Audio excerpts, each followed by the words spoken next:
How about them Cowboys? And good morning, everybody. It's a beautiful day. Welcome to the Fastcast, your weekly podcast of everything football, fantasy, predictions, bets, news, you name it. We have it all right here every single Thursday morning, 8 a.m. You will be joining us at the Fastcast on YouTube. And today, I'm joined here by Mr. Chris T and Mr. Nick. Woohoo! Yeah, can we restart that with that intro there? That's not the first thing. You know what, I guys? would- I'm Can we hyped stop up. with the delusional? Can we stop with the delusional I'm hyped up. Cowboys You fan can't stuff? help it. You Okay. can't help it. Okay. No. Yeah, Yeah, okay, because you want to know what? You could be delusional all you want, but if the season ended today, you're not even in the playoffs. Yeah, Okay? but- So I don't want to hear it. The thing is, there's hope. The season doesn't end today. I know. There's hope. Okay, and we're hanging we'll out. get into And that. I go back and forth every week with this too. It's like last week I'm like, yeah, that's it. Our season's over. This week after a win, anything's up in the air right now. So there's I'm excited. No. Take it from the Mr. Team always gives hope and goes 9-8 every single point in the year. That's not good. That means you're gonna just get set up for failure, and you're gonna have the same thoughts next year, and you're gonna actually jump out of the plane. I don't know, guys. This is our You're year. gonna buy a plane. You could just be like me and go in with no expectations at all, and then just be happy if you win, Yeah. and then if you lose, you're just like, okay. Yeah, Get except pleasantly surprised. there's only one big problem with that. What's the fun in that? You gotta hype up your team. We them boys, baby. Yeah, Let's I fucking definitely go. say, I say that I'm like that, but then at the end of the day, when we lose, I'm literally like, I'm so mad, and I talk about it for like 3 days. Especially when the Rams fans kick in, you're like, you have to shut off your phone for a few hours. Dude, I mute as soon as one of you guys say Rams fans, I literally just mute the chat so that I just don't get any notifications anymore. I'm just like, I can't do it, or else I'm gonna freak out. When I get the Steelers fans instead of that, I just throw my phone across the room as hard as I possibly can. It becomes a lethal weapon. Oh God! All right. Well, great week of football. Honestly. I did. Sorry, Steelers fans. Steelers fans. By the way, I had that whoopsie daisy. Thank you very much. I did too. Did anyone expect the Bengals to win that game in the entire world? Honestly? I sure as hell didn't. No, you didn't. I think I'm the only person on this planet Earth that picked the whoopsie daisy. Did I get the Bengals? I took the Bengals. Yeah, you points, had the points, right? Yeah. That's what I thought. Okay, so I didn't take the whoopsie daisy. I took the points, which that's still a win for me. I'll take it. But a couple you didn't hit on. A couple that you did not hit on, like the Rams. Yep. I mean, you said that the Jaguars were your sneaky Super They had Bowl a bad contenders. game. I was then expecting the Rams London come show into- up. Yeah. I mean, that's a home game for them usually, and I mean they got absolutely torched. So let's get into some of the topics here before we get into the knee deep of the picks. It's been a great season. Lots of great players showing out. Some people who you didn't think were going to show out. Some people who really should be showing out but aren't. We'll look at Lamar for that one, but I know he's been also hurt and dead, whatever, but so. yeah. But still, even before he was hurt, he wasn't doing very well. They're a 1-5 football team right now, but through this midseason, who do you guys have for your MVP? I'll go first, and my pick here is going to be a non-QB. Because I feel like always the MVPs, it's going to be a quarterback. It always is. But I really think that right now for me, it's going to have to be Jonathan Taylor, leading the league in rushing yards, leading the league in rushing touchdowns. I mean, he's just been unstoppable. Now that team has been really unstoppable. And you can make a case for Mr. Indiana Jones as well for the MVP. But I like giving a nod to the running back in this situation because he really is the one that sets up the pass, because if he can't run the football, then you're not throwing it. So I'm going to give it to him here. Justin, what do you think? You are correct. This is not an MVP award. This is a quarterback award. unfortunately, because definitely last year it should have gone to Saquon hands down if we're talking about actually the most valuable player for their team. That was 100% Saquon Barkley last year. For me, I kind of went the same route. I was going to do this. I was going to do like my pick in my prediction of the actual pick that's going to happen. Okay. For me, my MVP pick would be Bijan. He is the entire offense with, we could say, a rookie quarterback. It's the only reason why they're in games. Also, I was almost on the fence about doing CMC as well, because let's be Agreed. real, with Yeah. everyone injured on that team, he is literally the only, he is quite to the T the name of most valuable player for the team. Yeah, I mean, did you know that CMC, among all receiving people, whether it's tight ends, receivers, running backs, whatever, he is number 5 in receptions. I think Bijan has him on that, because I think Bijan's Yeah. Well, I'm sure he 70 does, but yards I'm a just game. saying, like, that's just, I'm talking, I'm not yards. I'm talking about receptions, like Yeah, the amount of catches per game. Yeah. That's Okay, Bijan's okay. right there. Like, he's 70 receiving yards a game is what on average. Yeah. Okay. But yeah, it just cycles through him. Like, he's the player, the most valuable. That's who I would pick for the league right now. Yes, their record doesn't, and you could go into record and all that stuff. You got to think, yeah, Baker dropped a little bit. He looked exciting, and that he got the Bucs team on fire after him overthrowing almost every single pass he threw.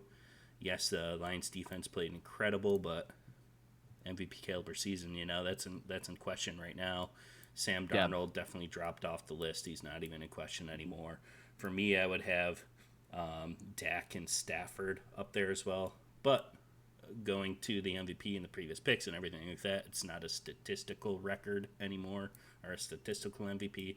It's more of an eye test, who looks the funnest. Indiana Jones, that's never going to happen in a million years. If Daniel Jones wins the MVP, I just don't even know what to do.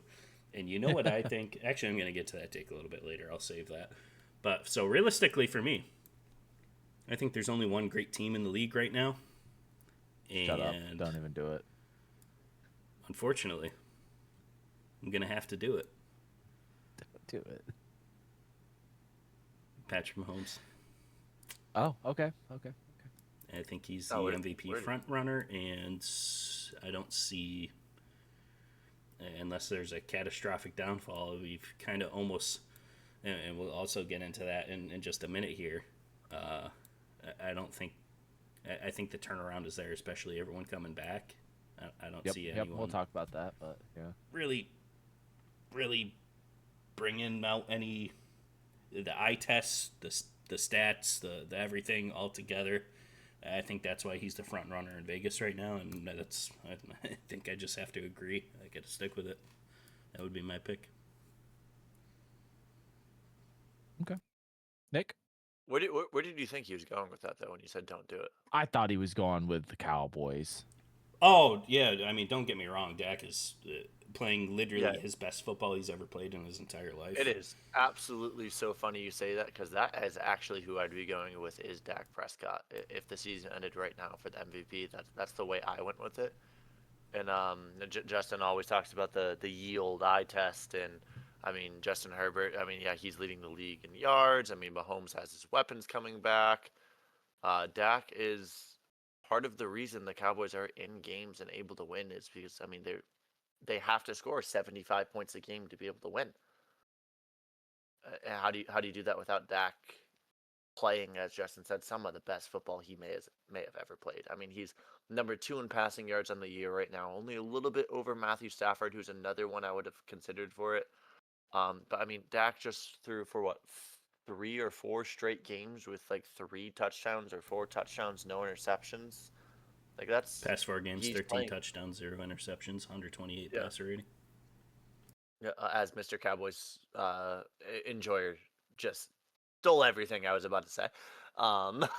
Yeah, he has 16 touchdowns on the year with 3 interceptions. I mean, he he is playing that great football. He is the way even that whole offense has to play to be able to keep the Cowboys in the games, because I just don't know what's going on with your defense. I mean, we talked a little bit last week about the Parsons trade and who really won that, and I mean, we talked about in the beginning of the year with the Micah Parsons being on the field, the Cowboys defense was one of the top rated for earned yards, as in limiting other teams. Now it's very much the complete opposite of that.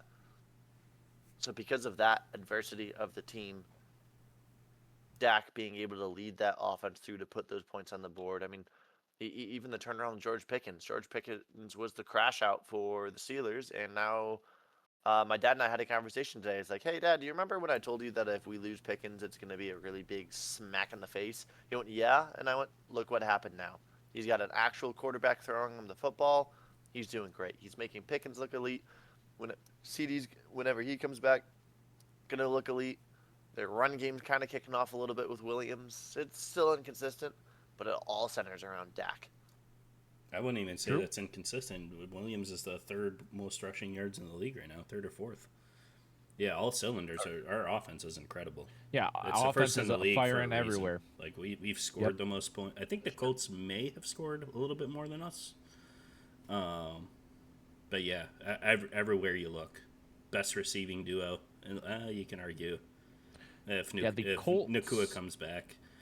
Right. Or if Jalen Hurts was able to throw a football. But yeah, I test. I mean, the duo in Dallas is. I mean, the thing is incredible.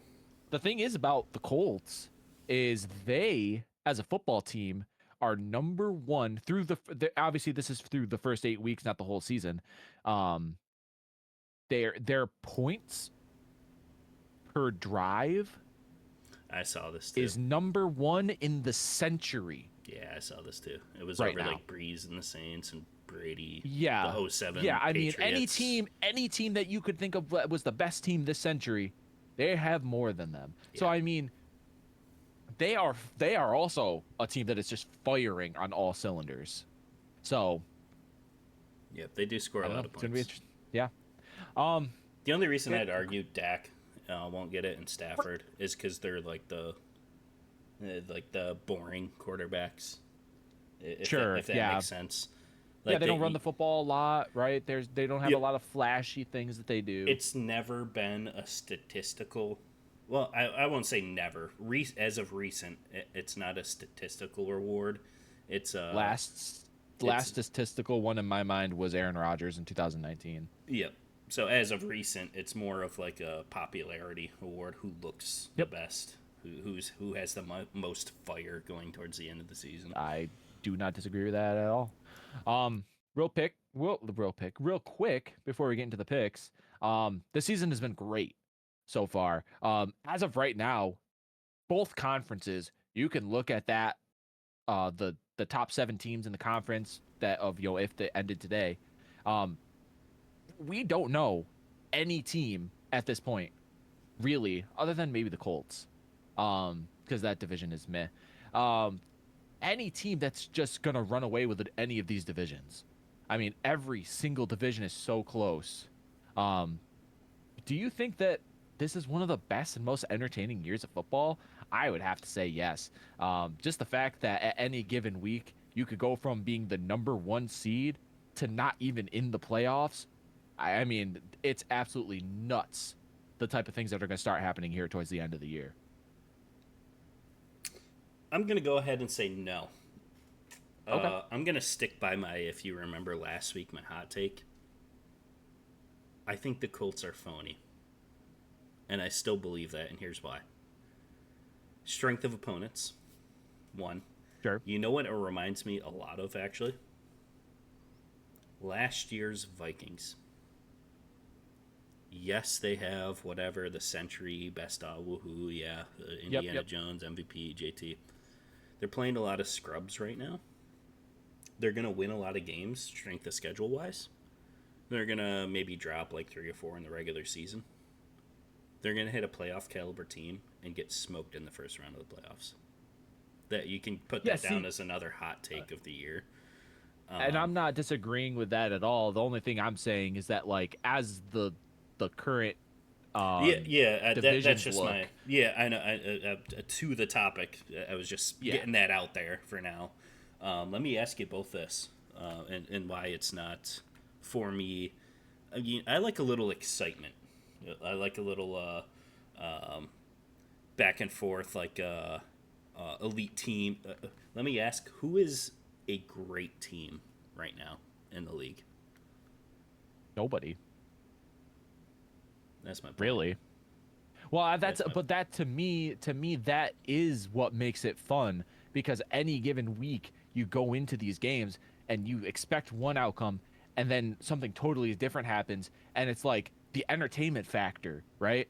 Of all of that, like especially when we're running down the stretch here, like you're gonna get into scenarios where, you're in like those fun, like must-win situations for all these different teams, just because the records are so close and they're all going to be battling for a spot in the playoffs. Yeah, so for me, I want to see eliteness. I want to see the Ravens play the Bills. The Bills play the Chiefs. I'm talking about all like the last year's like elite hype teams. I want to see the Lions play the Eagles. This year's Bucks play I want to see those matchups where you're like, these teams are both so good. Like down the stretch, you have to earn the win. Now it's like they're so mid teams, anyone can take it. It's like, oh well, that wasn't a surprise. I guess anyone can win this one. I mean, I guess that's fair. Well, I feel like for me, it's just like if you have too many games where it's like, okay, well, we just know that I don't know, let's just throw the Eagles out there from last year. Okay, well, the Eagles are going to win this by 60 points. Like, that's just not fun to me. Just like I don't want to watch. I don't want to watch a. Eagles are going to smoke the Giants, and then the whoopsie daisy happens. Exactly. That game was fucking awesome. That was awesome. I loved it. Like the games have been so close this year. The games have been so close this year. Like the entertainment factor of the league is just there. There's not a lot of blowouts. A lot of close games, keeps you on the edge of your seat. For me, that's just what I like. What would keep it fun for me? If the Cowboys win. If the Cowboys win, let's go. We're going to win the Super Bowl. We're going all the way. We're going to make it. We're trading for Max Crosby. Just kidding. It was already confirmed. Yeah, you're not. It kind of sucks when I really hope they got him. But... All right. This was supposed to be just a quick topic, and here we are. Nick, what's your take on all this? I mean... I agree with you, Chris. That is the entertainment for that is exciting. You sit down and last year there are games like, oh yeah, we know exactly what's gonna happen. Now this year you sit down, you're like, what the hell is gonna happen? An asteroid might strike in the middle of the field, and who knows? Like it's anything, any given Sunday, anything can happen, and because of that, every NFL season to me is the most exciting. Fair. Every year, new players, new coaches, new schemes. New strategies, new formations, new ways to try to stop the tush push. It's always entertaining every single week. Yeah, not every game is an absolute eyeball gluer to the TV. It's not every game's game of the week, but it's football, and football just gets me so damn excited. I totally agree. See, I love that take, Nick. I mean, that's why we're here, right? Is because we love the game of football. We wouldn't be doing this podcast if we didn't think so. That is a great take. All right. We're like 20 minutes into this already. Let's get into some picks, okay? These first two topics were supposed to be quick, and we are on some tangents, but I love it. I mean, that's why we do this. So game number 1, Thursday Night Football. We've got the Minnesota Vikings in LA taking on the Los Angeles Chargers. The Vikings are at a disadvantage, surprisingly, unsurprisingly, I don't know. I feel like the odds could have went either way for you. Right now, the Chargers are opening as the favorites of -3. The Vikings, they got beat up this last week. The Eagles really put a whooping on them, which was very interesting to see, and we'll get in more into that once we talk about the Eagles game. And the Chargers just, I don't know what to think of this team right now. We were so high on them so early on, and injuries, whatever you want to call it, they just do not look like the same team. And obviously they came back a little bit against that Colts team, but it was too little too late when the Colts already had 30, they were up 38 points. There's nothing it's hard to come back from that. This game is a little hard for me to pick because I don't know what team you're going to get. Are we going to get the good Vikings team that can throw it up to Jay Jettas and have a wonderful game? Or are we going to get this Chargers team where Justin Herbert is absolutely gunslinging it? I think that for me, maybe this Vikings defense is not looking as good. Eagles kind of had their way with them all game. Give me the Chargers at -3. I think they're going to pull off the win on Thursday night. Justin? You know what, Chris? I'm going to have to completely agree with you. Yeah, we're starting it already. Yeah, I'm gonna take the Chargers -3 as well. It almost feels like, I know it's not, but it almost does feel like a must-win for the Chargers. Are they getting any of their line back, by the way, this game? I am unsure. Because I think it's a lot of everything you're saying. It looks like they're definitely it's 10:29, by the way. They're definitely going downhill as what we expected them to coming out in the first week too. But it is the quarterback question on the Vikings is just. I do believe they have a bounce back game on defense at least. Like, I don't think that happens 2 games in a row, and you got to give credit especially to the Eagles, who probably, in my opinion, have the best roster in football.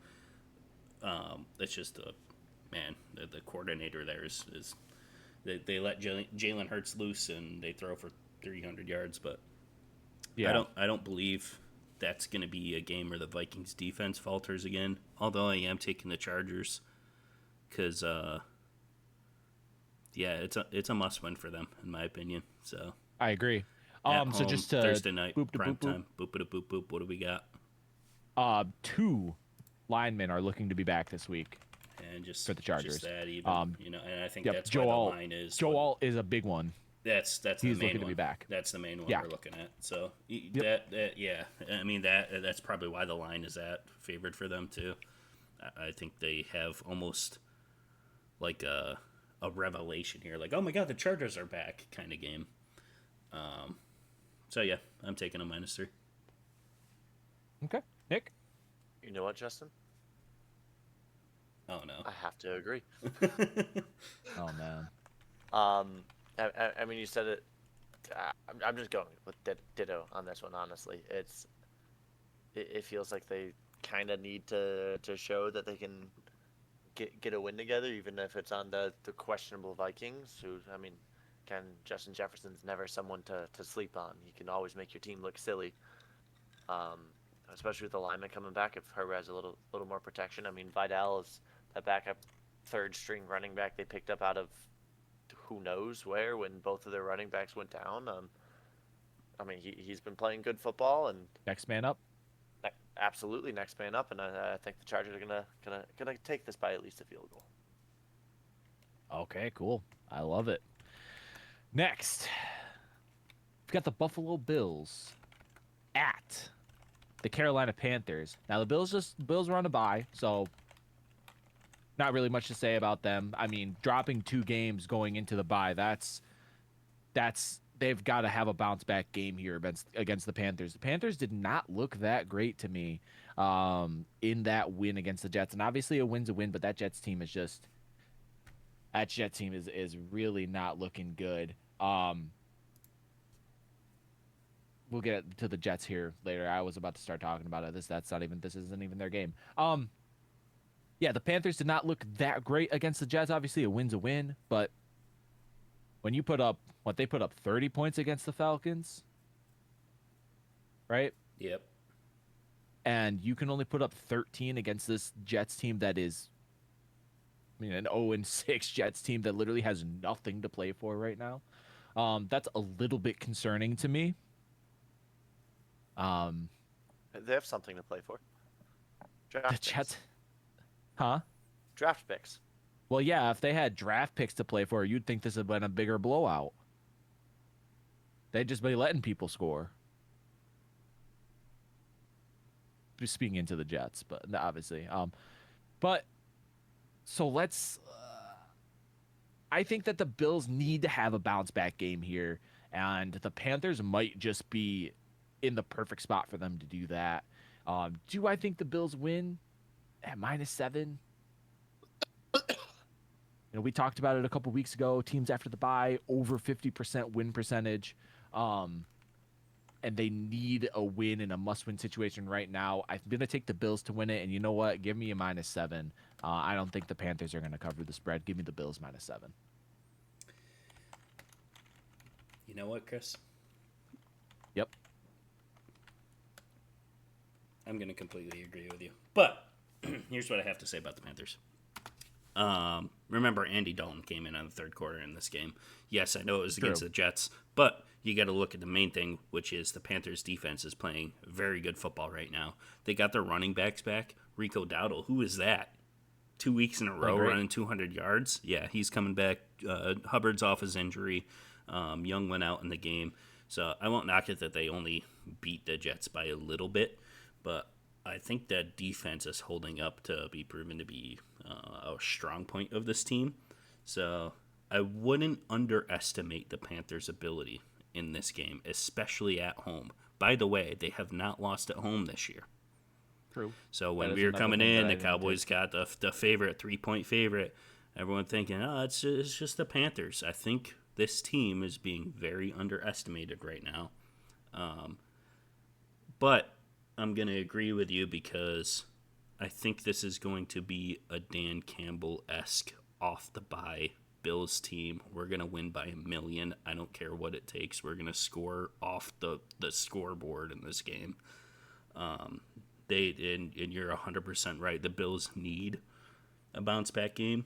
If this is a game they lose, you're going to start throwing questions all over this is like now the Patriots division to lose.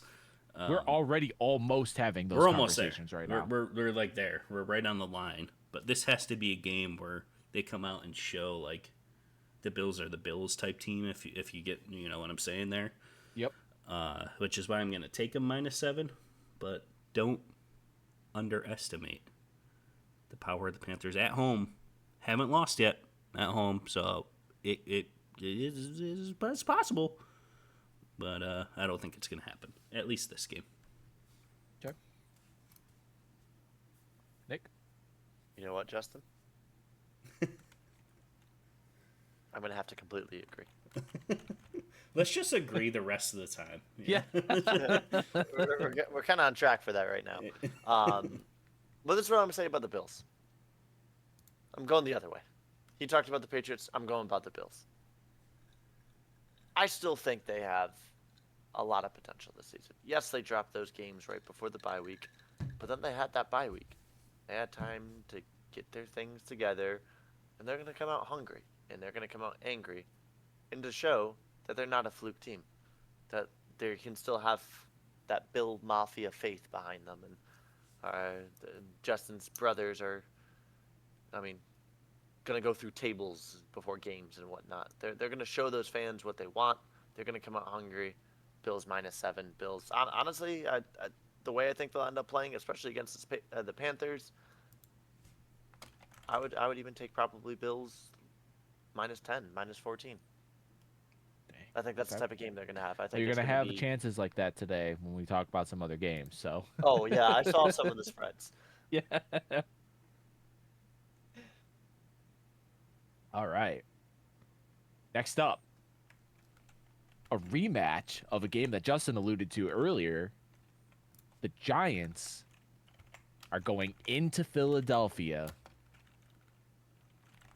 to face the Eagles. 1:00 Sunday football. Eagles open up as a -7 favorites. Now, sucks what happened for the Giants. I mean, you're up so high and going into that fourth quarter. You're up so many points, and then just a total utter collapse. I mean, I don't even know who you blame there.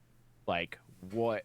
You can't really even blame Jackson Dart, although he did have that interception, which kept the momentum swaying for the Broncos and definitely helped in that comeback. But you can't put the full blame on him because he was still scoring too in that fourth quarter. Just that Broncos team all of a sudden just came alive in the fourth. The Giants coming out of that, now they're 2-5. Eagles, huge win against the Vikings. Now, Nick said earlier he'd give the nod to Jalen Hurts if he could actually throw the football. Well, he did. Yeah, 19 to 23. 19 to 23, 326 yards and 3 touchdowns. I mean, now that's the type of game that you expect from a Super Bowl winning quarterback. And is this like, and now the Eagles are 5-2. Like, is this like an edge turning situation here for this Eagles team? Do you think they found what it takes to win some football games now? We'll get to that with your pick. For me, I still don't think so. I think that this one game may be fluke-esque. We've talked about this Eagles team every single week for the last 4 weeks. And to me, I don't know if this one win against this Vikings team that is now 3-3, they're struggling. They were struggling going into the game. Obviously, Hurts was able to throw all over that, but I don't know if that's going to be consistent. And I hate saying this because I feel like I say it every week. I just have to see it next week, and I got to see it next week. When does that stop? When is it real? When is it not? I don't know. So I'm going to go with, I don't think they've quite turned a corner yet, but it was a good win, and it's potential. Now for my pick of the game, I do not think that the Eagles are going to let Jackson Dart and Cam Scatterbo do what they did to them last time. And we'll see. I'm going to expect the Eagles to play like they did this last week against the Vikings. I know I just said they haven't quite turned the corner, but I think that they should play the same way they just did. Give me the Eagles -7. Chris? Yep. As expected.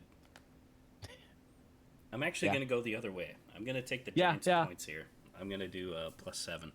And I've talked about this too before. You were sure on. Remember, you said you had to see it. If the I Giants did. and they ended up beating, you I said you were going to did, flip and on them. and I did, and You're that's still why I'm there. like, we keep talking about it every week, and I can't stick to the surefire, because then they come out and they lose to the Giants, and then they blow out, and Jalen Hurts throws for 330 yards almost. It was a I great don't game know by what him. to think. Absolutely. But I is agree.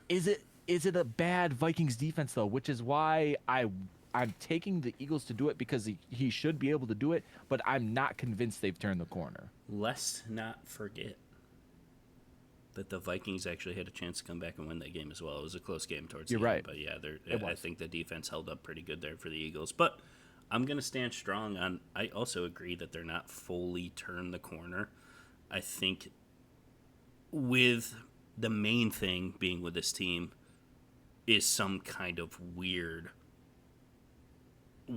coaching, play calling, whatever it is going on behind the scenes that are getting them into this funk.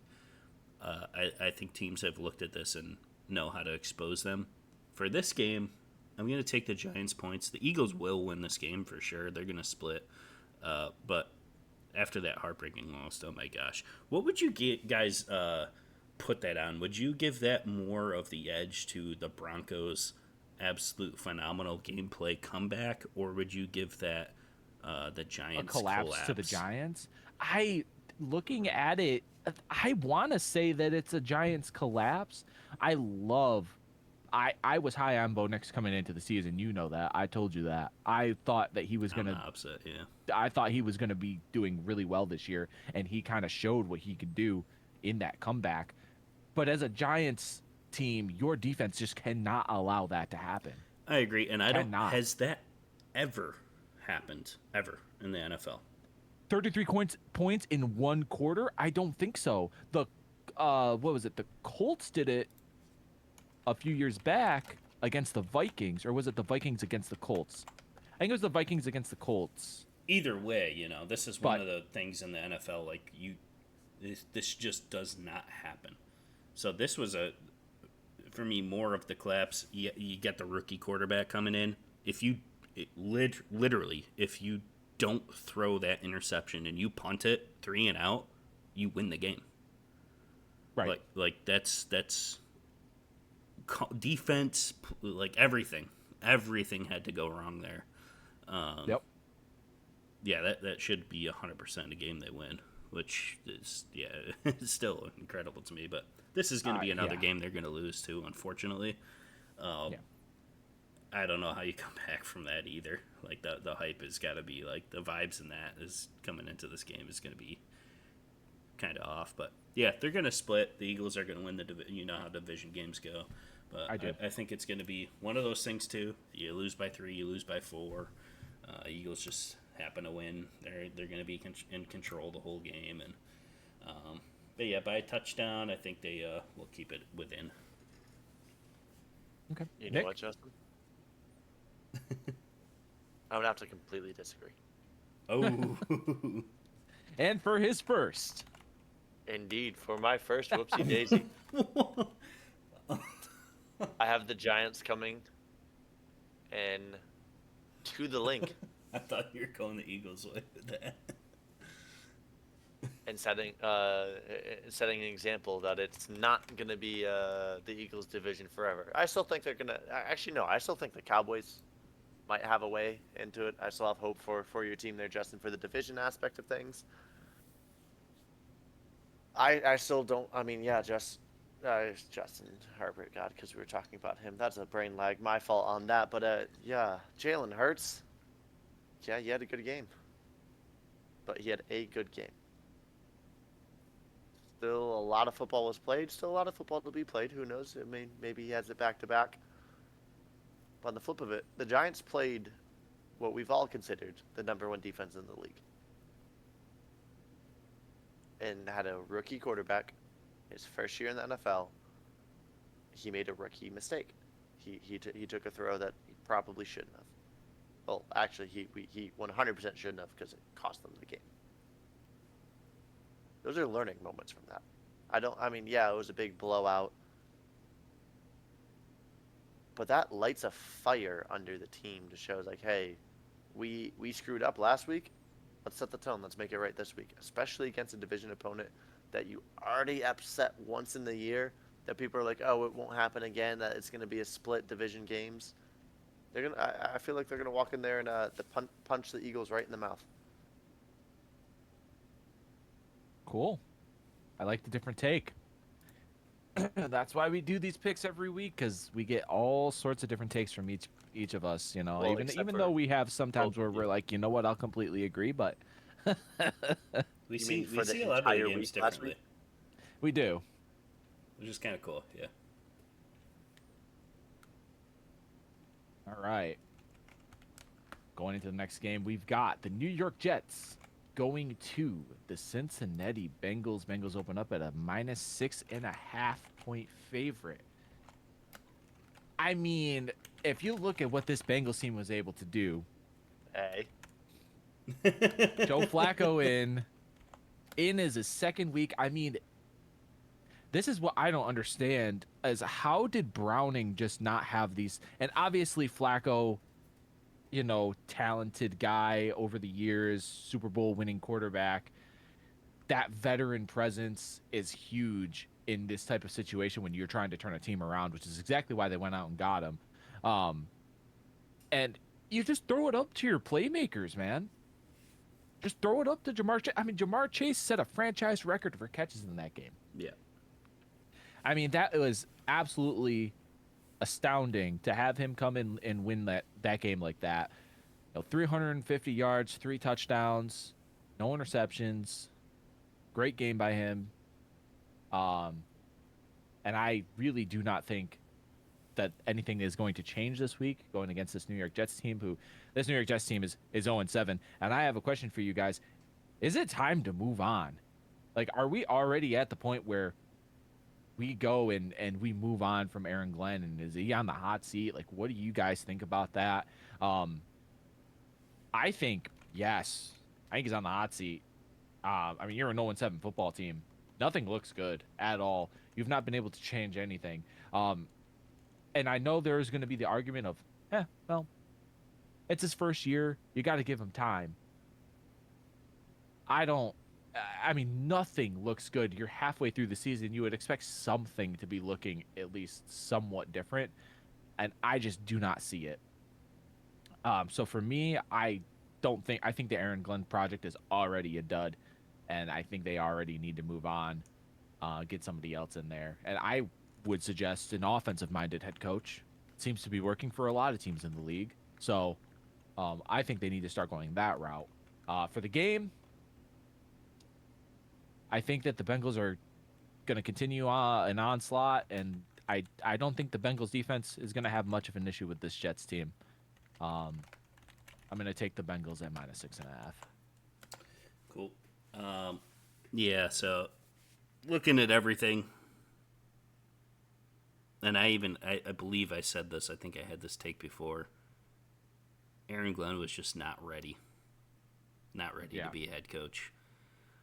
And I would have to completely agree with you, too, with the offensive stuff. You would think, like, it's just this quarterback situation. Like, they brought in Aaron Rodgers because they thought that was the key. But the clicking with the OC or the head coach or the play calling or whatever it was, they just need the offense, or they need to score points. And I think that's what the holdback. The defense has always been pretty solid. So I mean, I just have to agree. I think this is a one and done thing. Aaron Glenn, I can see it. I mean, they might give him a chance, but I can see it very quickly moving on. He'll go back to DC somewhere, but same thing at home in Cincinnati too. Joe Flacco. I mean, he used one player the entire game and they still won. Yeah. You just do that repeatedly week after week.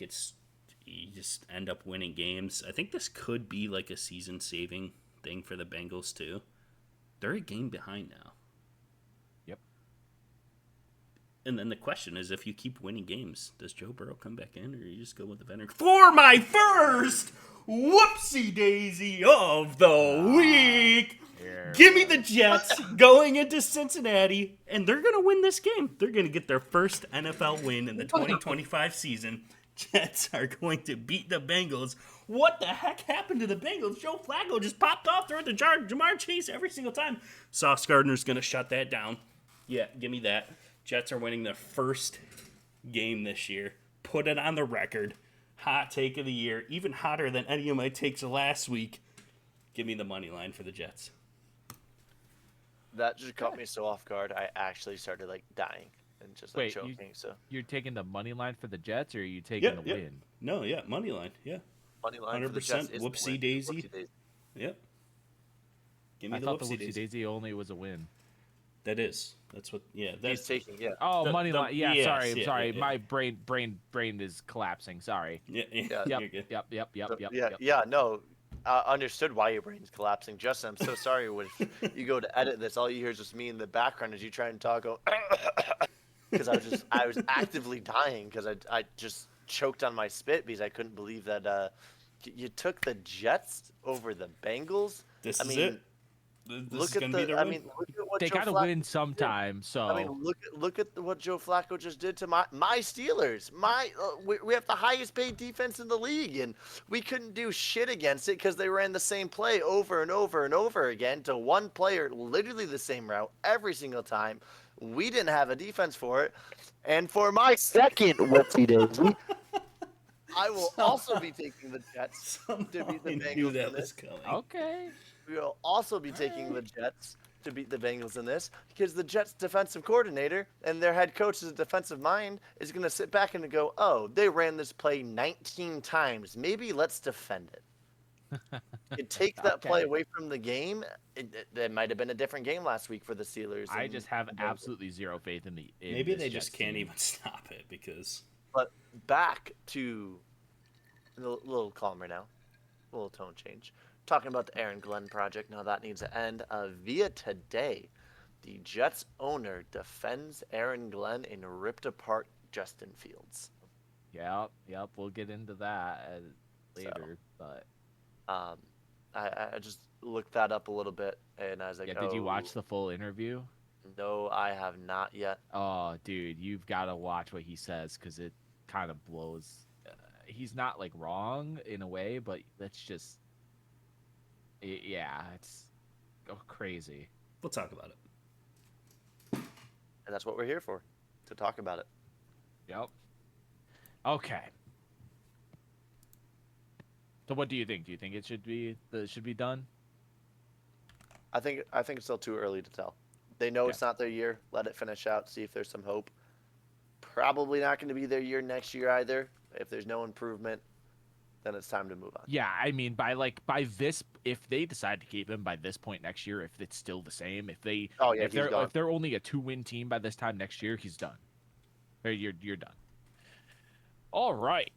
Going into the next game, we've got another phenomenal defense in the Cleveland Browns, who looked really hot this week, taking on Mr. Drake May and the New England Patriots. Patriots open up at a -7 on the spread. I mean, this last week, and obviously it was against a Dolphins team who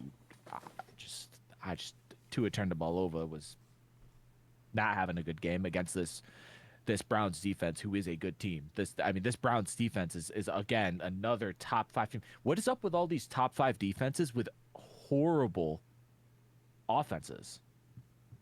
I mean, I guess the Broncos offense is horrible, with the defensive players. Like, oh my God, like these teams can just not get it done. They just haven't been able to get it done on offense, consistently, right? Like, obviously they scored 31 points. Judkins had 3 touchdowns, but they're still 2-5, right? Great defense, still 2-5. So, obviously something's not clicking there on offense to win football games.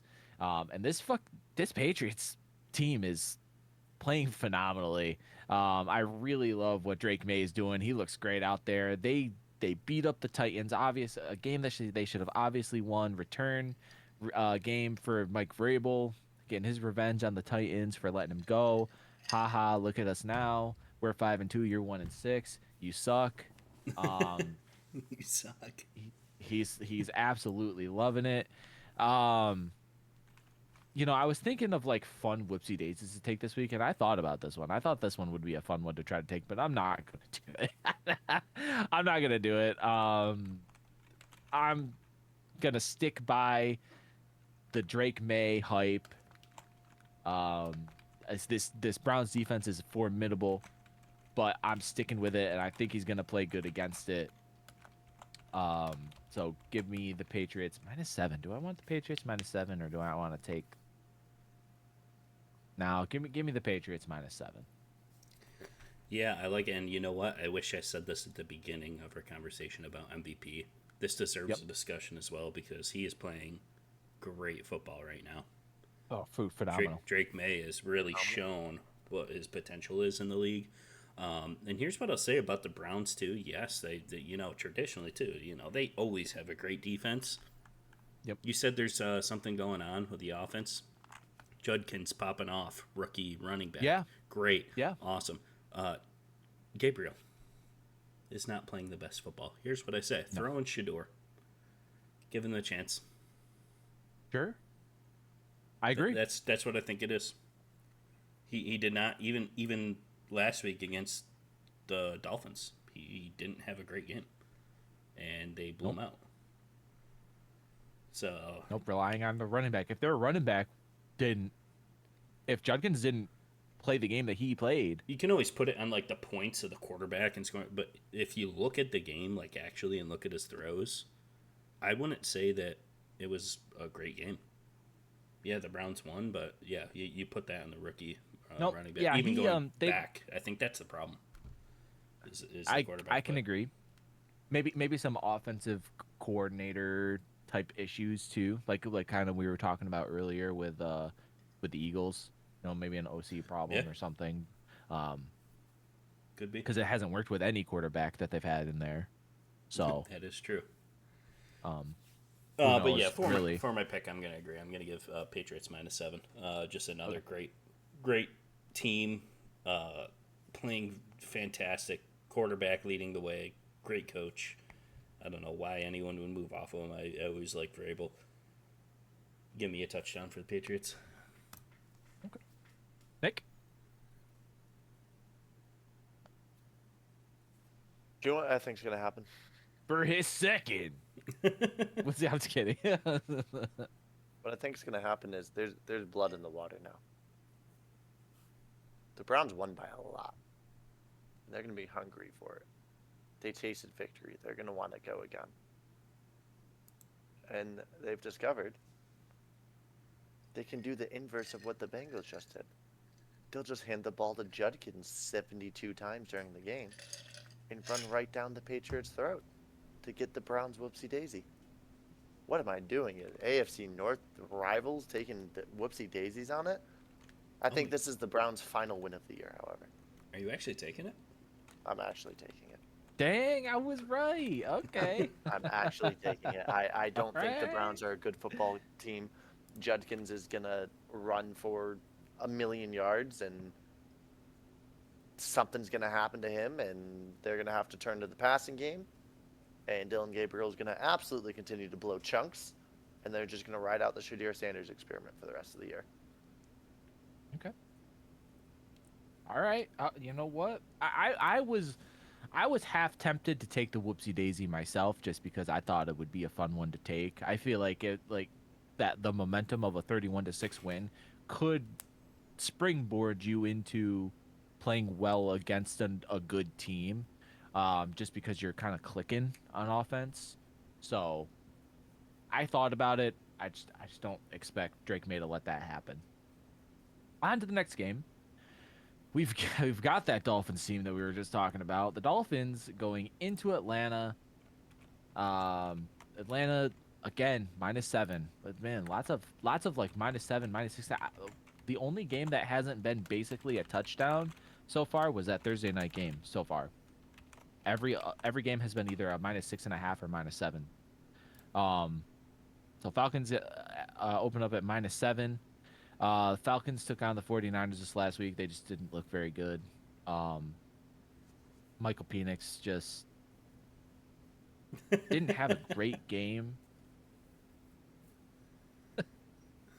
Michael Penix. Sorry. Sorry. He just didn't have a great game. He didn't have a great game at all. And obviously that 49ers defense is a formidable defense. They did lose a few pieces, but they've been playing very well, even with all the injuries that they've had, and people that they lost. And this Falcon team I thought was going to be a lot better this year. I had more hope for them. They haven't really proved it yet, and obviously they're only 2 games back. Till 2.5 or something like that. But so it's like we said, it's still anybody's division anywhere you look, basically. So, and this Dolphins team is just horrible. This Dolphins team is just horrible. And again, I'm gonna bring this up again, just like we talked about Aaron Glenn. Let's talk about Mike McDaniel. What's going on over there? I mean, even at like the press conferences, he doesn't look hungry at all. He doesn't look. Obviously, you're losing, so it sucks, and you have that like feeling of losing a football game, so you're gonna not be as energetic or happy, obviously. But you have to at least show some sort of something for your team. Like you're out there, like you're dead. You're already dead. You're a dead dolphin on the side of the road. Like you're getting picked at by a falcon right now. on the road. Like, that's basically what you're already done. It's like you turned tail and lost already. Like, you're giving up. That's just what it feels like. That's the whole vibe that I'm getting from this team. With that being said, do you guys think it might be time to start looking at Mike McDaniel on the hot seat? Obviously, they've had some kind of successful seasons with him. But this is an all-out blunder this year. They're not playing good on any facet of the game. I don't know if they'll end up getting rid of him this year, but he is for sure on a very hot seat right now. He needs to start winning some games. Obviously, he doesn't have to win the division or even make the playoffs, but he just has to start winning some games. I think if they don't start winning in the next few weeks, I think the team might be gone. That is my take on that. For the game, I just can't see Bijan not having an absolute fucking rollout game here. We talked about Bijan in the beginning of the podcast. Justin's MVP candidate. Or one of, I should say, that we talked about. I just cannot see him not having a good game against this absolutely just down Dolphins team. I mean, the morale in that locker room is so low. They're probably going to get scored like 50 points on by this team, if I had to guess. So give me the Falcons -7. Yeah, I think you see it, I see it, and I think everyone sees it. It's just a complete give up. Like, it looks like the whole locker room is just done already.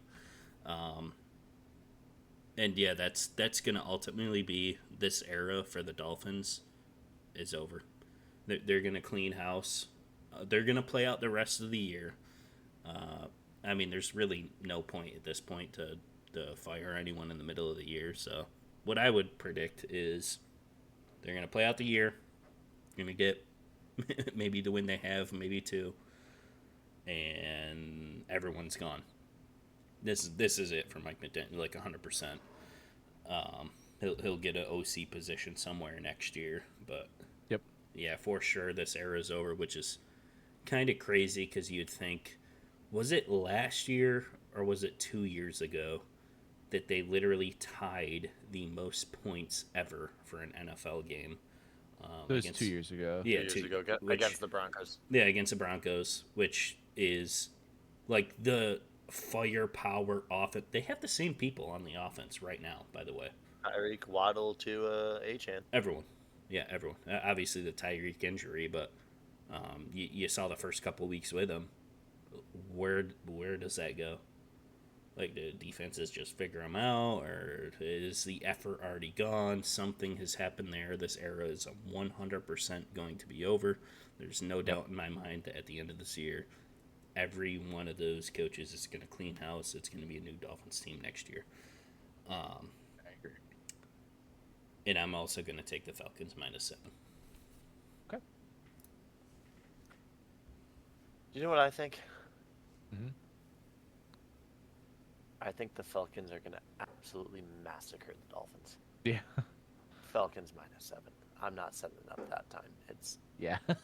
it's a defeated team. There's no beating around the bush, and there's also no need to keep shooting the dead horse.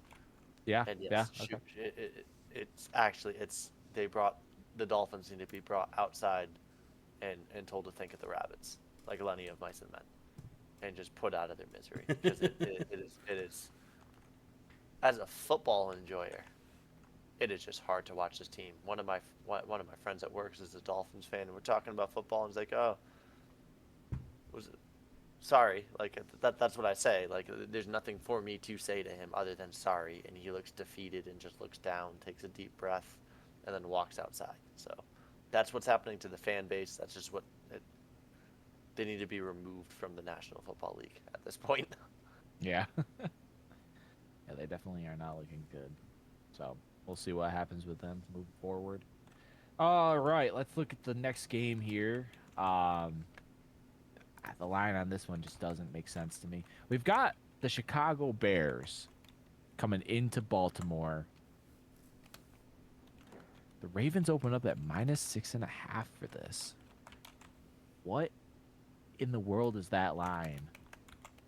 And I just don't understand it. This Baltimore team sucks. They've got nothing good going for them. And the Ben Johnson effect is in effect. I mean, this Bears team is playing, I don't want to say great football, but they're playing good football. Obviously, that's a game that they should have won this week against the Saints. The Saints are another team. They're 1-6 now, 1-5 going into last week. So this is just a chance for the Bears team to beat up on another 1-5 team. What does Vegas is there someone coming back this week? Like, what am I missing here? Like, actually. I think Lamar was expected to be coming back. Okay. Well, I mean, after from my a bye, understanding, but he is not. Yeah, he's not. Lamar's definitely coming back. Lamar is or isn't? I'm getting two different answers here. He's definitely coming back, right? Like, I think he's 100% in. Let's do some. He did not practice Monday. Well, that's. I think his injury was. Yeah, he is still sidelined. He hasn't practiced at all. Well, you would expect that for Lamar, -6.5 for the Ravens. They'd be back and playing, right? That's why it's like that, right? Lamar, ESPN yesterday, Jackson's still out as Ravens return from bye. So you're thinking Cooper Rush or Tyler Huntley rather is. I'm just not understanding. This is what I'm not understanding. Like, from all the headlines, like, Jackson is not playing this week. From the headlines, so where is the Ravens at -6.5? I read that right? Like it is. Like, I didn't misread on the DraftKings website. Nope. No, he's not. Yeah. Okay. Well, I mean, are we reading the plus and minus right on DraftKings? Like, yeah, I'm reading it right. Baltimore Ravens -6.5. I don't see it. I do not see this at all. I don't understand what they have going on here. I guess I'm taking a whoopsie daisy. I'm taking the Bears to win this game. If Lamar Jackson is not playing, which that's all the headlines are saying. The headlines are saying Lamar's not playing. If Lamar Jackson is not playing, they are not winning this football game.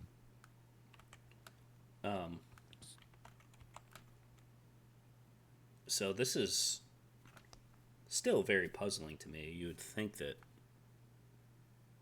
-6.5 Lamar coming back. If Lamar was playing, home, right? That's gotta be the reason why it's like that, right? If you're at home and Lamar is playing, it's -6.5. So am I gonna take like a reverse whoopsie daisy here, kind of? Because like Vegas knows all. Why is this at a touchdown spread, right? I don't know. Oh, like if you take the Bears, you're saying, or are you saying? I'm still confused about the whole thing. I'm usually confused about usually it. I like to hype up my whoopsie daisies here, but this one feels like it's. Yeah, this one feels like I should be taking the -6.5 for the Bears. Yeah, exactly. Which I'm also gonna take for my second whoopsie daisy. Usually I make a big deal about this. But yeah, I'm taking the Bears. This one's gotta be a little subtle here. Like, hello for my second whoopsie daisy. Give me the Bears money line. But this is one of those ones, and I'm gonna tell you right now. This is a game where Vegas is gonna put this line at it. 99% of the bettors are going to take the Bears spread, and the Ravens are going to blow the lid off the Bears and win by 50 points. Like, with a backup quarterback? I am willing, like, record this right. It is recorded on YouTube. Dude, I'm telling you, like, these are the things that makes it so, like, riggy. Like, that's not even a word, but it's not, like, but I understand what you mean. Yeah, this is one, like, how? Like, yeah, it's just one of those weird things that's gonna happen. We're gonna be like, how is this even possible? And they're gonna win by 50. Like, that's just the things that happen. But yeah, for my pick, I gotta take the Bears money. Like, yeah, but if Lamar's not playing, give me the Bears money. I mean, like, even if he was playing, I'm gonna take it. But okay, yeah, okay. And for that exact reason of Vegas knows all, I am taking the Ravens -6.5 because there's something we don't know that's gonna happen maybe Lamar comes back with the fucking jet strapped to his legs and he runs for around the world to score a touchdown. After his injury, he got surgery with robotic arms, and Yeah, this is what I'll Robotic say. arm, Like, he's I now don't. 8 inches taller and can run a 1 yeah, second 40-yard dash. I don't know how you guys normally do this type of thing. Like, if you did this at all last year, but like, my my my whole pick is predicated on if Lamar is playing or not. You pick one or the other. That is what it is. So like, As is It- with the information you pick. like that's it's this like the betting line is a betting line. It's not going to change whether it's if you place Yeah. it right now, it's locked in when you hit submit. So that's like, I mean, yeah, I guess that's fair. All right, just making sure. yeah, but yeah, I don't know. This is weird. This is a weird one for me. Okay. Yeah, that's just a weird game to talk about. Let's just move on to the next one then. Another 1 p.m. game. We've got the San Francisco 49ers going to the Houston Texans. The Texans open up at -1.5 favorites. Got to be because of the defense. Obviously they lost this Texan team offensively. No, they had a chance. It's 27-19, so and I think that game, that Seahawks game, was probably more. We talked about this a little bit before the podcast. That Seahawks win, it almost looked like they were trying to give them any reason to win the game. They were trying to give the Texans any reason to win the game. Yeah. So the defense that we keep saying is a top 5 defense for the Texans, they didn't do that great. 27 points scored against. And this San Francisco team, I just don't understand it. It's a head coach thing. Kyle Shanahan is an absolute genius. Playing against him twice a year has been Agreed. horrible ever since he came into the year. It came into the 49ers because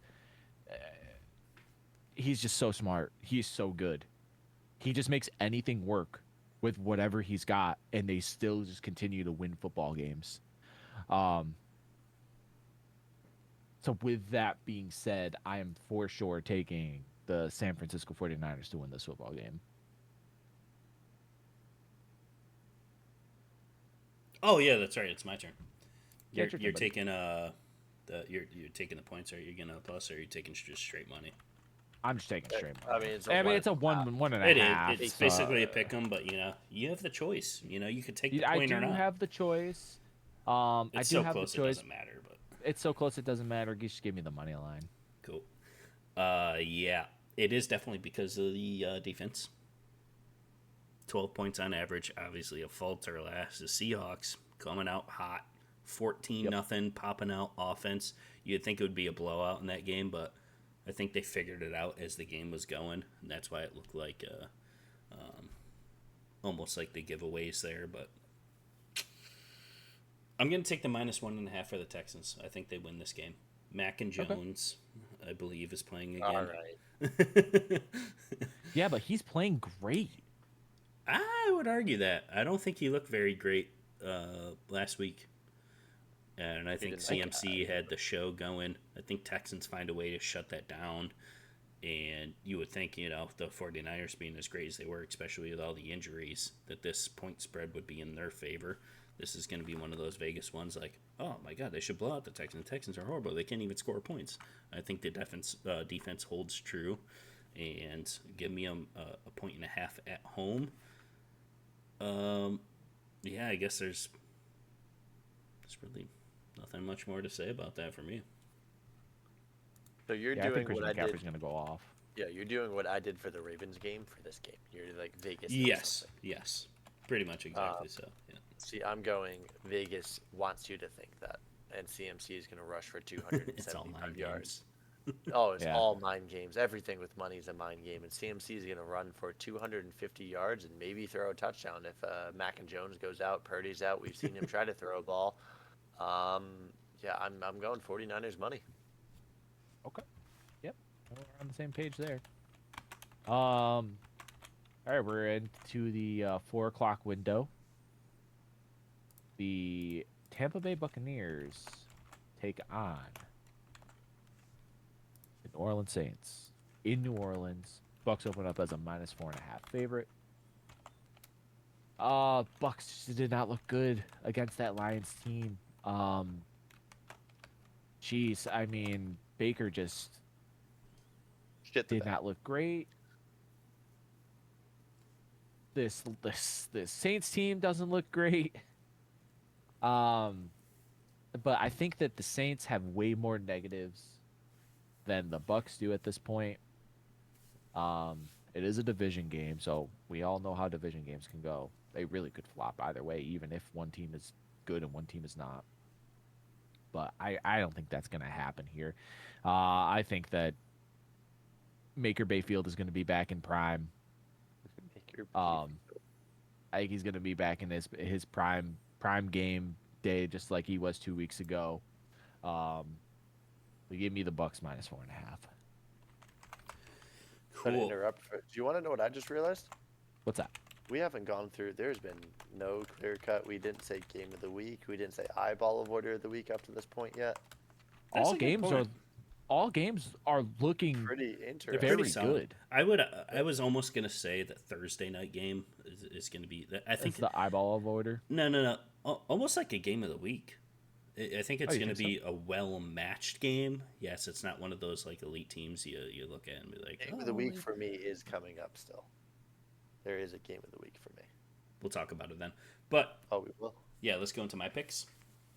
Yeah, this is. I mean, you're gonna drop games, and I'm talking about the Bucks here. Yeah, they looked We all had them number one power ranking on our power ranks last week. I know we don't do a power rank, but everyone looked incredible. Best team, NFC. Here we go. This is the Bucks, 5-1, unstoppable. And then you play against another elite team, the Lions. That's a fair loss. What I will say too is like those teams, very possible to hit in the playoffs too. It's tough to beat a team twice in a year. So going that. I think that's just one of those, you drop a game, the defense got to them, they had a better game plan, Baker looked shooked up pretty much the whole entire game. Am I scared about it? No, I think he's still Baker Mayfield. So yeah, this team is pretty much going to pick right up. And for my third whoopsie daisy of week number 8, give me the Saints at home. They're going to split. Let's not forget, this is a divisional game. Saints are going to win this game. And give me the money line. Okay. All right. I did mention that in my pick. I said that it's a division game, and division games could flop either way. So, it's not like I disagree with you here. I don't think it's too crazy of a pick. Yeah, I do. It's the Saints. It's the New Orleans Saints. I picked like the 2 worst teams in the entire league to have a whoopsie daisy this week. So I mean, like the thing is Spencer Rattler didn't have like you would a horrible game against the Bears. You would think like it's 4 points. I mean he had he was 20 for 32 for almost 240 yards and 2 touchdowns against the Bears. Like Spencer Rattler hasn't been looking too bad. They're not winning, but whatever. Yeah, no. Bucks -4.5. Baker Mayfield gonna play angry. The Saints are the Saints. I said last week, and you said I went too far. They're getting hit harder than when they got hit by something in 2005. I won't fully say it again, but the Tampa, just call it Hurricane Bucks. That's what it's gonna be. Nick said, no.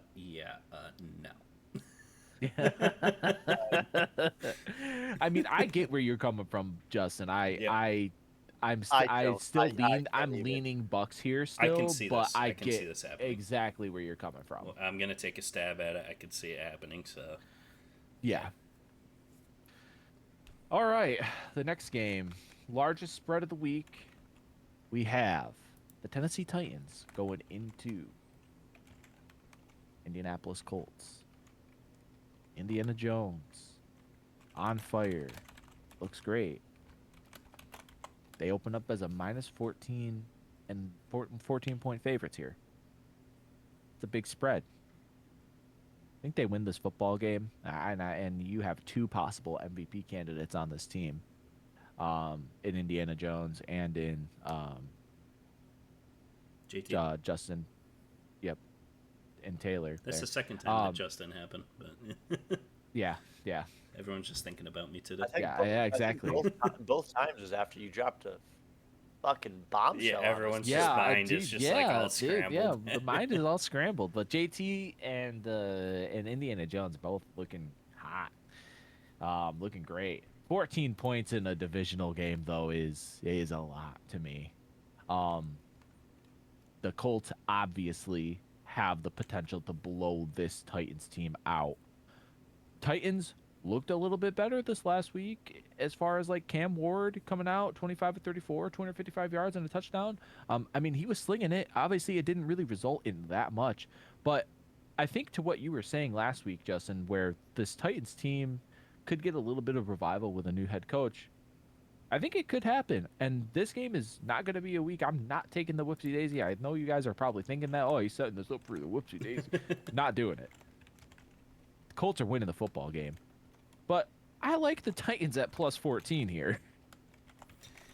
So, well, yeah, and if you look at all of the games that have had this large margin of spread, I don't think a single one that's been this high, whether it was the 14 or the 16 and a half against the Titans or the Bills. Packers. Yeah, the Packers minus 14 last one. This one, none of them have hit. So you would think it's probably way too many points. And like you said, all the division games, they always play each other hard. Maybe it was a little. I got a little overzealous with my whoopsie daisy last week with the Titans against the MVP Drake May. No, I'm not. I'm definitely not doing it here. But a little overzealous with like the and all that. But maybe the coach, like you were saying, they come in, they play well this game. No, I'm going to take the spread. Give me the Colts minus 14. They're going to blow the this team. Although I will say I'm still not on the Colts train, as everyone thinks they're Super Bowl contenders. I'm going to stick with my hot take for the rest of the year. Give me the Vikings 14-3 or 14-3 season, but they just get absolutely stumped. Yeah, they're in the just playoffs. Not a team that's going to contend. I think they're phony still. As hot of a take as that is, because like you said, they have MVPs all over the team and their offense, a century of offense. Like, it's incredible what they're doing right now, especially with you think Daniel Jones, you hear that name, you're like, yeah, the season's over. Give props to them, like absolutely incredible. Give me them for this game too, but yeah, I'm sticking with my hot take. You're gonna see it. Trust me. Okay. Trust me, you're gonna see it. Time for the ye old question I ask every week. What do I say about the Tennessee Titans? Oh man, Cam Ward's gonna realize why they were the number 1 draft pick to pick him. Yep, Finally, I get an answer. It took only half the season for an answer. I mean, you were close. The actual sentence is Cam Ward realizes. Yeah. Why they're able to draft him, and that's just going to continue on here. And Colts minus 14. I think the Colts are a better team than the Patriots, and the Patriots just beat them 31-13. JT might set a single quarter record for rushing yards. It's just divisional games, man. It does not matter. It's the Tennessee Titans. Hell, mattered last week. The Tennessee Titans Steelers and the Bengals mattered last week. Well, again, also I said going back into that one, thanks for bringing that up, is Joe Flacco is the one quarterback I would be worried about behind the Bengals for the Steelers, because he has played the Steelers more than any other active quarterback in the National Football League. So that's part of the reason. Again, they also he was ran scared Oliver. and so was Tomlin. It was also like when you find that glitch play in Madden and you just run Yeah. it over and over and over and over and over and over and over and over and over and over again. Yeah, you're right. You're right. I know. Yeah, Colts minus 14. I think it's going to be an absolute blowout. Okay. Next up, big game, huge game, monumental game, if you will. I like the build-up. We have Justin's America's team, Dallas Cowboys, Thank you for that introduction, Chris T. That is absolutely phenomenal. going into Mr. Bo Nix and the Denver Broncos. Broncos open up at a -3.5 favorite here. They got a good defense. Their offense can do some stuff. We were talking about that earlier. You know, with the collapse of the Giants. Was it the collapse of the Giants? Was it the offense? They've been able to string together wins. They're 5-2, 3-0 at home. Another team. Did you know that, Justin? The Broncos, yeah. Broncos 3-0 at home. So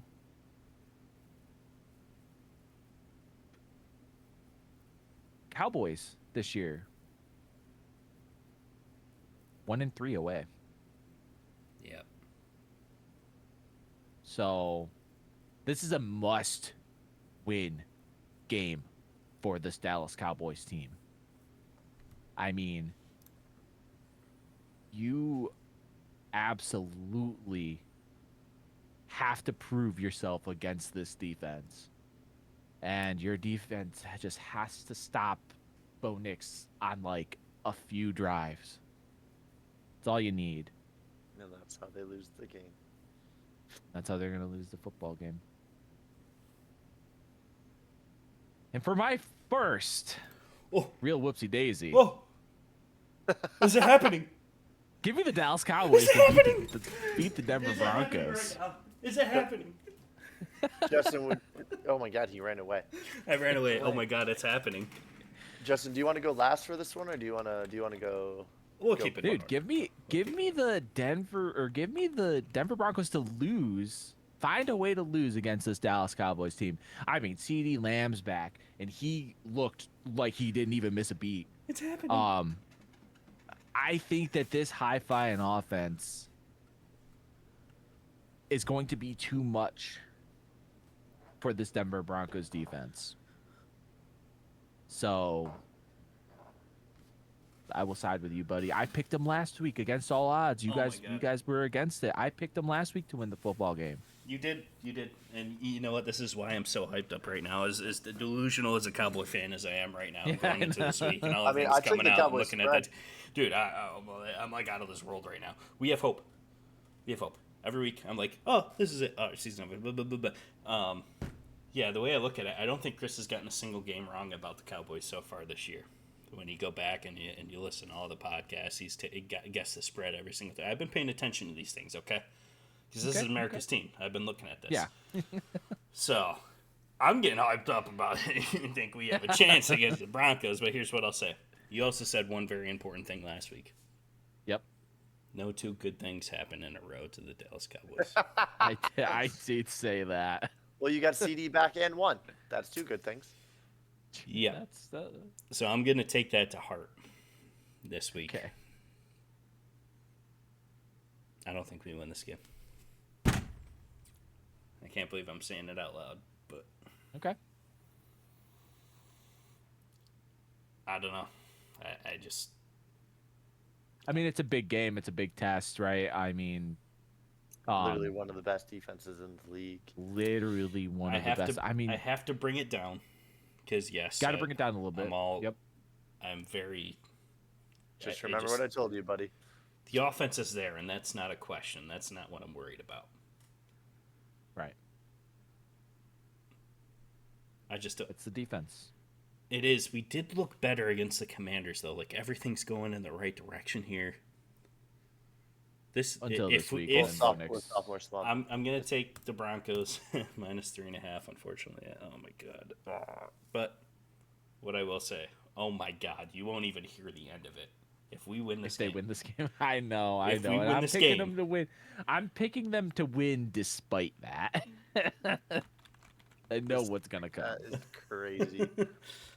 Yeah, yeah, this is the game of the ages. If we can somehow pull out a win here, yeah, we're cooked. Yeah, give me the Broncos minus 3.5. I mean, just historically, if a team gets a Historically, little bit of an wait, actually, going, that brings me up a good fact here. We haven't beaten the Broncos since September 10th, 1995. By the way, you know what else we haven't done since 1995? Yeah, won a Super Bowl. Exactly right. So, is the curse broken if we win this game? Oh my god, I'm getting hyped up again. What if we win this game and we break the curse and this is the Super Bowl? Yeah, but then just remember it's been since 1995 since you've last been in a Super Bowl. Yeah. There you go. Back to earth. And a championship game. Yeah. Yeah. Thanks, guys. Yeah. Well, now we. I can always count on you guys. Yeah. Back to my pick. Historically, this year, if any resemblance of an offense gets put together, the Dallas Cowboys lose the football game. If they need to rely on their defense to win the football game, the Dallas Cowboys have lost the football game. You know what I think? I think Mr. MVP candidate Dak Prescott is going to throw for 390 yards with a touchdown to George Pickens, 2 back to CeeDee Lamb, Javonte Williams running right down the middle. Give me the Dallas Cowboys, whoopsie daisy, going in to Mile High and beating the Denver Broncos. I can't believe it. The Cowboys fan himself is like, no, they're over, and maybe he knows something we don't. Guys, my arms are straight in the air right now. I can't believe this is happening. Yeah. Dallas Cowboys are going to go in there. They're going to shut down Mr. Sean Payton, who's talking crap about a quarterback that he got rid of and who's on the bench and completely unwarranted for. And Dak's going to show him what a real quarterback does. Let the record be shown that the delusional Cowboy fan did not pick the Cowboys to win this game, but both of the not Cowboys fans did. So that's... Yep. Oh my god, that would be crazy. But... All right. Now we're at Sunday Night Football here. Sunday Night Football, we have Jordan Love and the Green Bay Packers taking on the man, the myth, the legend himself, Aaron Rodgers, in his revenge game against the Green Bay Packers. He hasn't played the Packers yet, right? He didn't play the Packers with the Jets. No, he did not. That Jets season, they were going to play the Packers, but then his Achilles said no, thank you. Right. Okay. That's what I thought. So this is a revenge game for them. Packers didn't really look that... I'm going to say they didn't look that hot. Josh Jacobs looked great. Did not like what I saw from Jordan Love in that win against the Cardinals. And I told you guys last week, and you guys didn't believe me. Cardinals play tough. They find ways to stay in football games. And that was with Jacoby Brissett. That wasn't even with Kyler Murray. So they got something cooking there. Not this year, obviously, but in the next year or two, they could turn these almost wins into wins. If they can put the right pieces together. They've got something good going there. So this Packers team is, Justin has his doubts about Jordan Love and the Packers. He's talked about it every week. I think he's doing some good things, but this is going to be a hard one to win. This Pittsburgh team, coming off a loss, they need to win. This is a must-win. I mean, it's a must-win for the Green Bay Packers too, but it feels more must-win for this Steelers team. They're at home. Sunday Night Football. The lights are going to be shining bright on that field that night. Aaron Rodgers loves his primetime football games. So give me... Oh, God, wait. The Packers open up at -3. Is this a whoopsie daisy? Yeah, give me the Steelers to win this football game. Oh, my God. You're taking the whoopsie daisy? I guess I am. I didn't even realize it. I forgot to say the spread. Yeah, -3. I think that Aaron Rodgers... Yeah, here I am. I'm just lighting up all the delusion in the podcast tonight. We're making everyone happy. Yeah, give me the Steelers to win this game. You're lucky Rams are on a bye week. Otherwise, everyone's going to be On the delusion train going into I this wouldn't week. be. Don't you even worry. I know you wouldn't, but well, yeah. It's just a question of the offense going against the Packers defense. Yeah. And man, I just don't. I don't know. Arizona looked good against that Packers defense. Obviously, they lost, but They did, and to your point, I think we've been in that stage where if something were to lean the other way, I think we've been that Cardinals for a few years now, where it's been, if they get this one, they'll start winning these games. I think they're stuck in an endless loop with that. Yeah, you might be right. Yeah, the Packers are the number 1 seed right now in the NFC, and I think it's for a reason. They went in all-in chips with Micah Parsons, obviously. 3 sacks last week. Defense is looking great. I think that's their strong suit. Still not trusting a Jordan Love, but man, this is just going to be a tough game for the Steelers to win this game. And for my 4th, whoopsie daisy. Oh, week number 8 of the NFL 2025 season. Give me the Steelers money line, and here's why: history is going to be made. Oh my god! Game. History. Yeah. The fact that Aaron Rodgers will defeat all 32 NFL games, and we're going to see it happen on Sunday night primetime football in Pittsburgh. I don't think it's ever been happened before where a quarterback has beaten all 32 teams. But this is going to be history in the making. Yes, it has. Who did it? He will be the 5th Brett Favre, Peyton Manning, Drew Brees, Tom Brady. When he went to the Vikings against Green Bay. Well, either way, I see it happening in this game. Yeah, now my arms are up in the air. Yeah. Yeah, I mean, just give me him the win at home. And do you know what I have to say to this? Yep.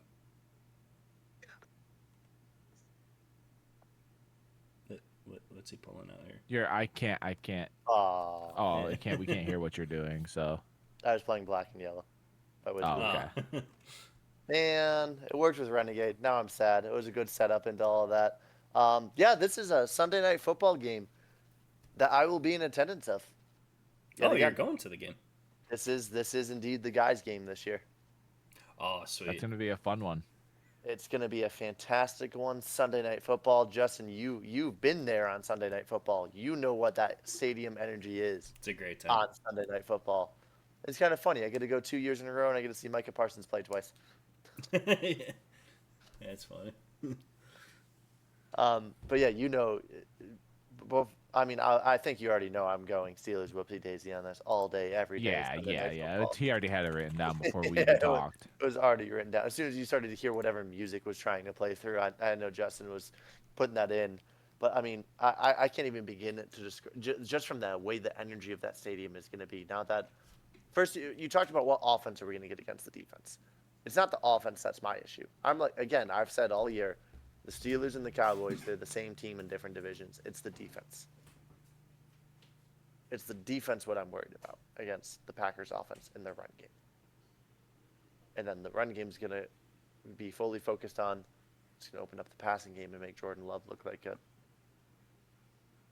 Tom Brady. Yeah. But the energy of that stadium on a Sunday night football game, knowing it's Aaron Rodgers' revenge game, chance to beat all 32 teams, it's going to be electric. Justin, how would you describe your time in Heinz Field on the Sunday night? After the 2-hour rain delay we were on, how packed was that stadium still, and how was that energy of that place?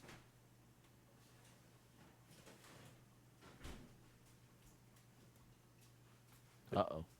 Justin? Well, that can't be good. What? Hold that, kid. You there, buddy? Yeah, I'm here.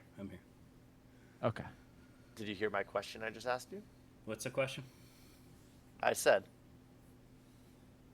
going back to last year, because I'm talking about the energy of that stadium on Sunday Night Football. After a 2-hour rain delay, how packed was that stadium, and how was the energy? Oh man, yeah, the rain delay was was yeah, something else. But oh my gosh, the environment was awesome.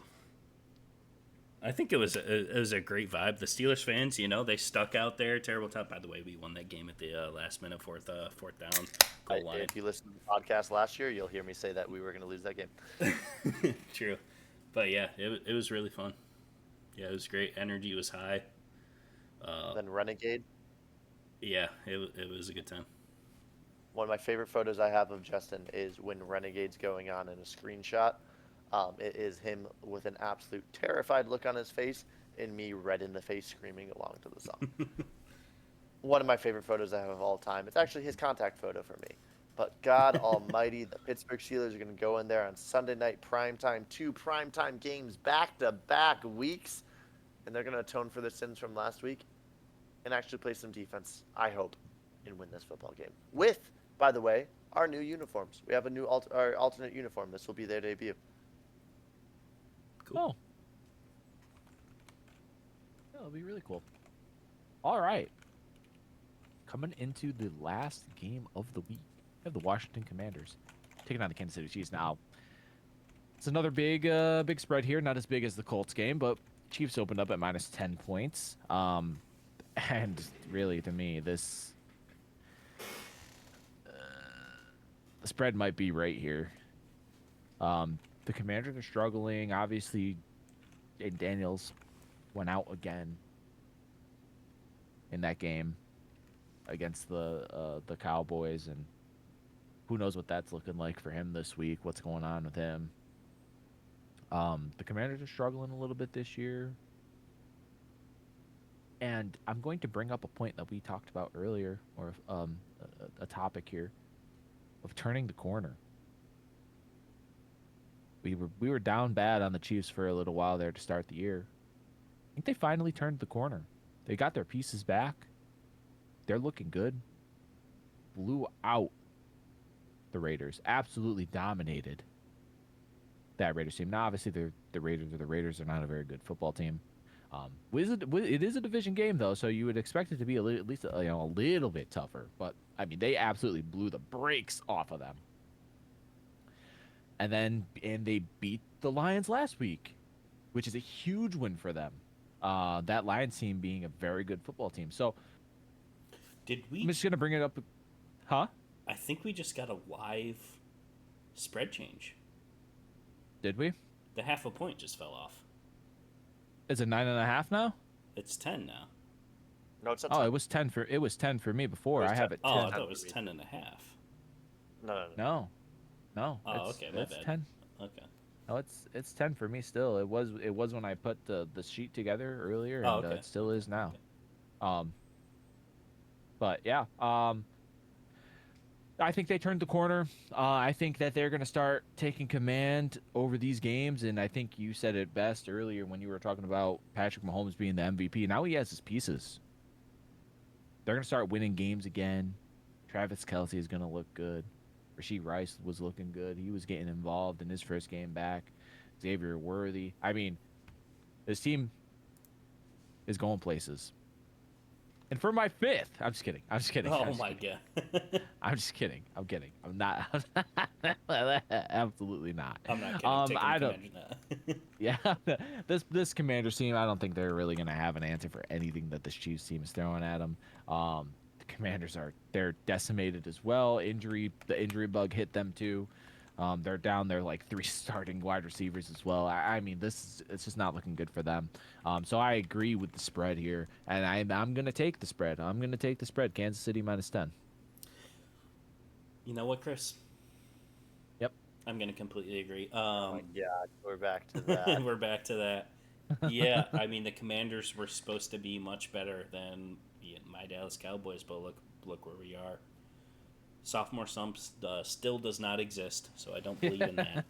But yeah, you're right. When he was in the game, he was doing good. Yeah, I don't even know if Terry's back. What's the extent of the hamstring injury on Jaden? This is just the injury bug. And that's simply what it is. Really unfortunate, too, because I really like Dan Quinn as a coach. Yeah. He did absolutely a phenomenal job in Dallas. First year, you couldn't ask anything better. First year head coaching last year. But yeah, it's kind of upsetting to see them take a step back with all of this injuries and whatever is going on with them. But yeah, the Chiefs are back. They got the best receiving core they've had in quite a long time. MVP frontrunner once again, Patrick Mahomes, and I hate to say that, I'm puking in my mouth as I spit those words out. Yeah, I'm going to take a -10 as well. Yeah. I have 2 words before my pick. Yep. Sophomore slump. Chiefs -10. Okay. I would Doesn't just like exist. to interject on that sophomore slump thing, and I was a proponent for that earlier in the season too, and I talked about that. Not that I don't think it doesn't exist, but before Jaden Daniels goes out, I mean, they did score 22 points. I mean, I think that if Jaden Daniels stays in the whole game, it could have been a lot closer.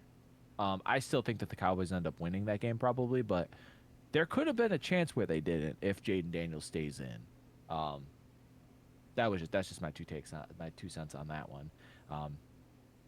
And the Rams this week, guys. Rams on a bye, but I still want to talk about them for a second. They go in to Wembley, and Justin picked against them last week. And what are they going to do without Puka Nacua, right? And they came out and absolutely spat on that Jaguars team. 7 sacks, 35 points. Matthew Stafford with 5 touchdowns. Sets a record for most touchdowns in an international game. Because it's like the 4th one. No, of all time. Like, no international game ever a quarterback has thrown 5 touchdowns. And not just this season, like of all time. Okay. So Yeah. Get your gloating session in here. We all know. Yeah, I just think everything was stacked. With the Jags home game, London. They always play good over there. But yeah, I mean, your team is just good. That's all there is simply to it. yeah, You're just a good team. They're a good team until it matters, and then we lose. We lose to the Eagles, we lose to the 49ers. So we're kind of You just try to hype him up, and then you're just gonna walk right back. Dude, everyone got hyped up this podcast. All right, just enjoy it a little bit. You guys I know. It was a great win. I loved it. Without Puka Nacua, scored 35 points. We're going to be a dangerous team down the stretch, and that's the thing is like the culture there. The team truly, honestly believes they haven't even come close to reaching the ceiling yet, and I think that's a great mentality to have, and the culture there is just phenomenal. So, the coach has the team believing that they can do even better than that. So, I'm loving it. We're coming down to the end of the podcast here, huh? I said, all right, Ronald McDonald. Yeah. We're coming down to the end of the podcast here. It's time for everybody's favorite segment of the week. It's time for It's Okay. It's Not Okay. Now, Nick, you talked about it earlier. The owner of the Jets coming out and absolutely demolishing Justin Fields. After the podcast, I'm gonna have you like go listen to that at some point because it's bad. It's pretty bad. It's pretty bad what that Jets owner had to say about Justin Fields. Now, my question to you is it okay or not okay to bash your starting quarterback in an interview when your team is not good? In this scenario, we talk about the Jets, and they're 0-7. And for more than half the games this year, Justin Fields has actually played pretty decent, in my opinion. Obviously, this last week he didn't play very well, but I think he went out too, right? He was injured as well. Tyrod Taylor came in. So my question to you is it okay? It's not okay. And for me, I mean, that is absolutely unacceptable to go out and talk about your starting quarterback. You put your faith in him. You paid him $10 million a year, $20 million a year, even, I think, to go out there and be the leader of your team. And if you, as an owner, are going to come out against that, I think that just sets a tone for this team. And you talked about it earlier, Justin. You want to see what can happen through the end of the year and see how you can progress and see if you can get better going into next season. Well, how are you going to do that when your head coach has zero faith in you? Or not your head coach, rather your owner has zero faith in you at all. Like, Justin Fields has to hear that and be absolutely devastated by that, by hearing that kind of thing. Yeah, I would simply have to agree. Yeah. You just got to think, what is he watches that video, what is he thinking? Yeah. You're going to give up on the team. And what I look at, this is, I understand. I don't know what his involvement is with the team in general overall. I have no clue. But if it's any at all, you can't down the players on your team that are playing for the team. Your starting quarterback. And I would say, I'm right there with you, Chris T, that Justin Fields and Garrett Wilson are the best looking players on that offense. And yeah, even Brees, he's I wouldn't even say he's having a great looking year. So yeah, just all that. And I understand there's no wins on it's been this for years and years and years, no playoffs, longest drought, and sports history, whatever it is. I think this 100% back again falls on the coaching. There has to be some sort of change there, and you just see ye old eye test. Justin Fields, Garrett Wilson, they're looking the best on that offense, in my opinion. I don't know. I'm just watching. I agree. I'm just watching them. I agree. I just watch it. We just watch it, and we can only see what we see on the field. And to me, Justin Fields has looked pretty good in most of the outings this year, even being 0-7. Yep. So it's not okay for me. It's not okay. Okay, Nick. I think this might be the first time in It's Okay, Not Okay history to where we're all gonna agree. I know for the sake of argument, we usually go to the other side and be like, oh yeah, it is okay. There's just no world I can justify bashing your starting quarterback who you brought in on any level like that. I just don't think it's acceptable. I can't find any. I was sitting here listening to you guys talk. You guys like hit the nail on the head. I'm trying to figure out how to go for the other argument's sake, and I can't, other than the aspect of if he has. I can't. There's nothing I can justify for it. I mean, he's your starting quarterback. He's the guy you gave the money to run the team, lead you to success, and as you guys said, he's not playing bad football. I mean, he's had some bad moments, but overall, I would say he's not the worst quarterback in the league right now. Oh yeah, I completely agree with you. Yeah, that's kind of cool. We all have first time of the season, I think, that we've all kind of agreed. Even like you, to your point, we always usually say, oh well, for just to change it up, just for the argument's sake. Yeah. Well, yeah, no, yeah. Not only the season, I think in Fastcast history, it's the first time all members agreed on it. It's That's okay. crazy. We might have to do a little boop, boop, boop, boop, boop on that, but yeah. Oh boy, that's a lot and of I know research. that we're about to end here. I just saw something that I didn't actually see this morning. Just to add to the nuance of that Giants-Eagles game this week. Did you guys know that Brandon Graham came out of retirement? Defensive end? out of retirement. That's the that's Eagles. real?